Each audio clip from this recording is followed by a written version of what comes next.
Hello BookTube! My name is Elizabeth and welcome back to the Owl Read. Today I'm going to be giving you guys my weekly wrap-up. Because I was in Charleston last weekend, actually I wasn't able to do a weekly wrap-up last weekend, but I am going to be combining like the 2 weeks in this wrap-up, and later on in the month I'm going to be giving you guys a video about all the people that I met, the booktubers, the authors, and the books that I got signed, and everything that I did while I was in Charleston this weekend.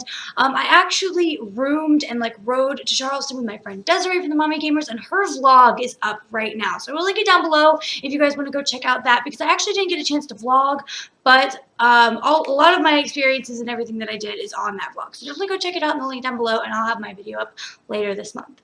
So the first book that I read was The Fifth Wave by Rick Yancey, and I actually really enjoyed this a lot more than I thought. I guess the writing style is really good, and I wasn't sure what to expect, but I'm not a big fan of aliens. I've DNF'd a lot of alien books in the past, and this one was just kind of different because you're not seeing the aliens like one-on-one, and I like the way that one of the characters describes the aliens, because I guess he is one. Like, the aliens kind of like invade people's bodies, and just I feel like the whole world and the whole invasion itself was planned out really well. Rick Yancey did a great job of explaining it and planning it out, and it just kind of made sense scientifically. I read some books that are science fiction that I'm just like, that doesn't really make sense scientifically, but this definitely did, and I really enjoyed that about it. I feel like it was a lot longer than it needed to be, but the main character also, I can really connect to her, because basically the entire book she's trying to find her brother, and she's got her brother is like really important to her because it's all she really has left. And I think that I would be in the exact same situation, because I love my brothers so much. They're like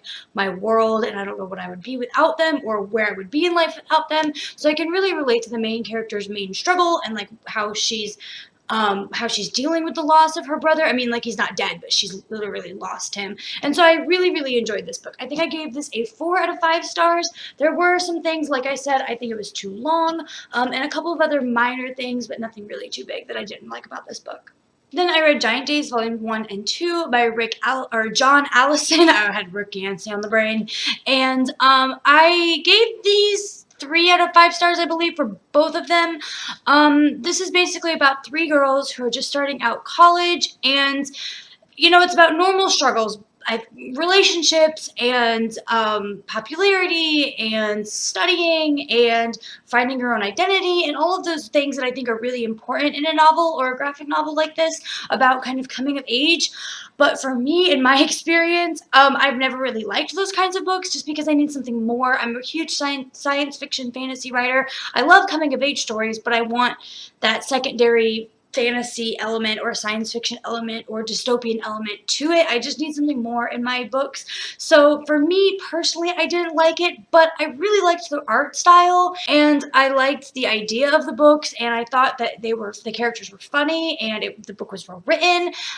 So it has a lot of things going for it, but for me, it just wasn't my type of book, just because it's not the type of book that I usually read or pick up.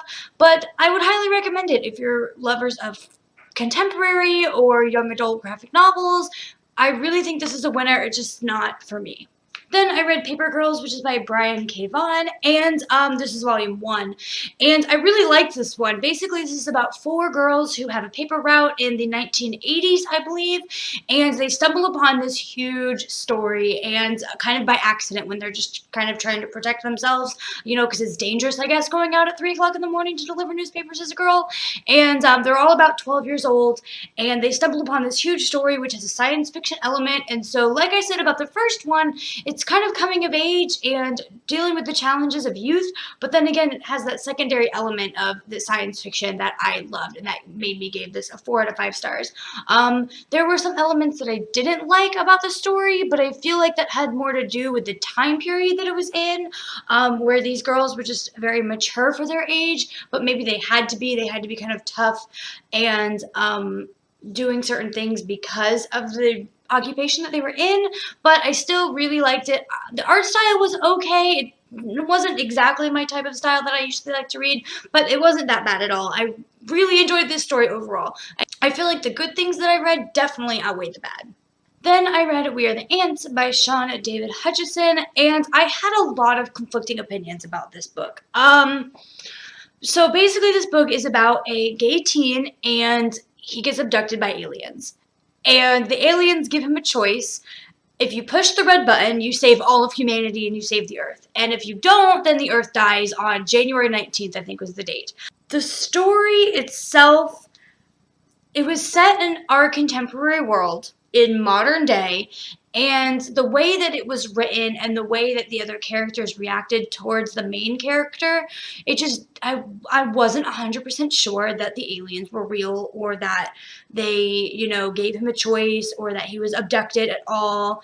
And I guess like over the course of many years, he's abducted multiple times, and they kind of like do tests on him, and then just in the span of the book, which is over like 4 or 5 months, is when they gave him the choice to save the world or not. And so I was just, but then the aliens like drop him off sometimes in the middle of nowhere with no clothes. So it's like, I'm still not sure at all if the aliens are real, or if it's just something in his head, or I don't know. I don't know. And I'd really like to know. I'd really like to sit down with the author and find out what the heck is going on with this kid, because I'm just not convinced that the aliens are real. But then, I don't know. I don't know. If you guys have read this book, I'd really like to have a conversation with somebody about it, because I'm highly confused. But I really liked it. Like, I liked the fact that the fact that he is gay played a big part in the novel, but it didn't really, like, it wasn't an issue novel where it was like that's the main thing that this is about. I mean, he definitely had issues dealing with some people because he was gay. His boyfriend that he had before had committed suicide, which is in the description, so it's not any type of spoilers. And then he's dealing with another love romance, which is not necessarily good for him.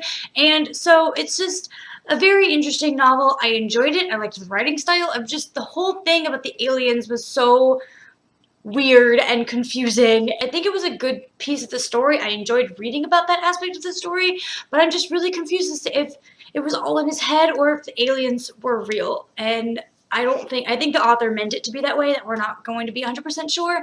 And then the ending was like the biggest cliffhanger ever. And then of course it's a contemporary, so there's no sequel, and so we're never going to find out. And I had lots of mixed feelings about this book, but I'd really like to talk to somebody about it. So if you've read it, let me know down in the comments below. Next, I read Iver and Bone by Julie Eshbaugh, and this is a young adult prehistoric fantasy. So it's about this guy who is in a tribe, and it's set in prehistoric times, and they hunt mammoths, and they have like, you know, there's like very tribal family dynamic, and his father is like the head of the tribe, the head elder.